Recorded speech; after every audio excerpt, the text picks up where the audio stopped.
दोस्तों आज हम सब लॉकडाउन के अंदर अपने घरों में बंद हैं, क्वारंटाइन हम हो रहे हैं। क्वारंटाइन शब्द हमने पहली बार सुना है, अंग्रेजी का शब्द है दोस्तों क्वारंटाइन। हमारे पूर्वज जो इतने अच्छे वैज्ञानिक थे, इतनी अच्छी रिसर्च हमारे लिए करके गए थे, उन सबको मैं आज नई पीढ़ी को दोबारा से याद दिलाना चाहता हूँ इस वीडियो के माध्यम से। वीडियो को लास्ट तक देखिए कि हमारे पूर्वज इस आज जो बीमारी आई हुई है, जिसके लिए इतना शोर शराबा हो रहा है, पूरा विश्व लॉकडाउन में है, तो हमारे पूर्वज तो ऐसी बीमारियों के लिए पहले से ही रिसर्च करके चले गए। वो क्वारंटाइन शब्द का मतलब समझते थे।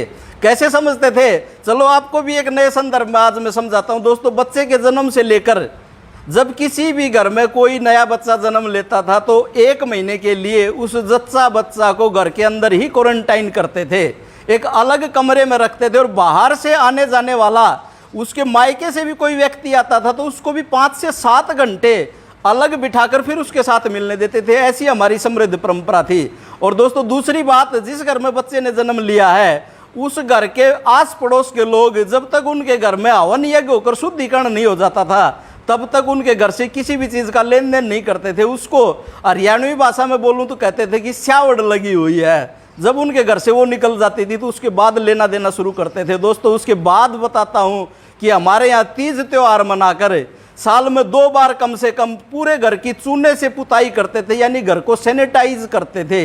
इतनी अच्छी हमारी परंपरा थी। तीसरी और बात बताता हूं कि किसी भी अजनबी से जब हम मिलते थे तो हाथ नहीं मिलाते थे हम अंग्रेज की तरह, जो हम आजकल हमारे पूर्वज टोकते भी थे लेकिन हम सुनते कहाँ थे। दूर से ही नमस्ते करने की जो हमारी परंपरा थी वो बड़ी ही जेन्युइन परंपरा थी, जो आज के संदर्भ में भी ज्यों की त्यों लागू होती है। और दोस्तों उसके बाद हमारे पूर्वजों का कितना अच्छा विज्ञान था कि कोई भी व्यक्ति घर के बाहर से जब भी आता है तो बाहर पहनने जाने वाली चप्पलें अपने देहरी दरवाजे के बाहर ही निकाल के घर के अंदर प्रवेश करता था। और बाहर, और हमारी खाने की जो परंपरा थी, जो आजकल आप खाते हो ना बैठ के, पिज्जा बर्गर जो भी खाते हो और उसको यूं ही खाना शुरू कर देते हो, दोस्तों हमारी जो परंपरा थी वह क्या थी कि हाथ धोकर खाना चाहिए।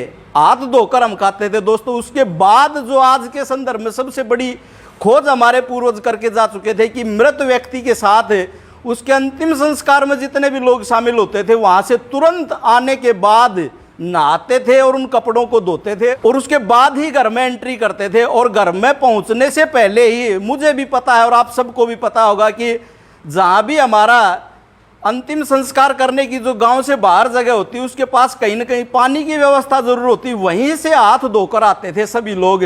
और दोस्तों उसके बाद परंपरा थी कि मृत व्यक्ति के जितना भी सामान, यहाँ तक कि उसकी चारपाई भी घर से बाहर निकाल देते हो, तो उसके बिस्तर वगैरह, उनको इस विज्ञान का पता था। और जिस घर में मृत्यु हो जाती थी उस घर में उसके आस पड़ोस के पास परिचित मित्र खाना बनाकर देकर तो आते थे लेकिन उस घर से लेता कोई भी कुछ नहीं था। तो दोस्तों इतनी समृद्ध हमारी परंपरा थी। दोस्तों हमारी खास समृद्ध परंपरा, आप किसी भी गांव के चारों तरफ कोनों पर नजर दौड़ाकर देखिए, जो लोग मांस मछली खाते थे, मीट इत्यादि खाते थे, उनको गांव से बाहर बसाया जाता था। आज भी आप नजर दौड़ा लें, हो सकता है कुछ संदर्भ बदल गया हो, लेकिन उनको इतना अच्छा विज्ञान का पता था, ऐसा वो लोग करते थे। तो दोस्तों हमारे पूर्वजों ने ध्वनि विज्ञान का उन्होंने खोज की थी, जो शंख की ध्वनि बजाते हैं सुबह के समय, शाम के समय जो मंदिरों में ध्वनि बजाई जाती है, और मंदिर की जो घंटियां हैं वो भी एक वायरस को खत्म करने का काम करती है। दोस्तों हमारे घरों में देसी गाय के घी का दीपक जलाया जाता था। बड़ा ही खास विज्ञान था, बड़ा ही खास चीज थी जो वायरस को, जीवाणु को खत्म करने का काम करती थी।